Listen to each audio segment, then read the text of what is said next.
Հիմա անցնելով Բաքվի այդ դրվագներին, հայկական եկեղեցին այցելեցինք, հա, որը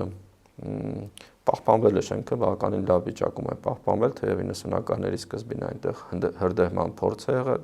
հիմա ինքը բավականին պաշտպանված է, հա, եւ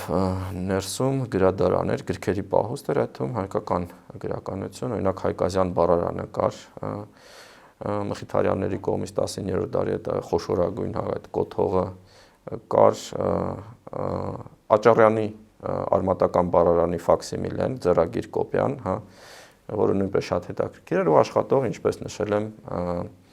Հայաստանից ադրբեջանցի էր, Երևանից, ինքը նշեց, որ մեծացել է Վազգեն հին ստադիոնի մոտ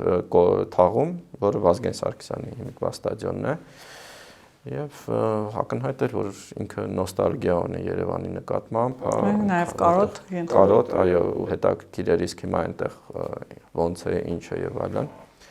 Ու ես այդ բանը դա երեկել եմ ասել եւ մի քանի հարցազրույցների ժամանակ եմ ասել, ինձ համար շատ ակնհայտ էր, ես գնացել եմ Բաքու, զրուցում եմ մի մարդու հետ, որ նաեւ մասնակի հայկական, հա, գրքեր ունեցող այդ պահեստի աշխատող է եւ նաեւ կարդում է հավանաբար այդ գրականությունը, մի մասին ծանոթ է դեռ Հայաստանից, ում հետ ես շփվելու խնդիր չունեմ, ինքը շատ նույն միջավայրից է, նույն մշակույթն է կիսում եւ ինքը իր կամքի հակառակ հայտնվել է Ադրբեջանում,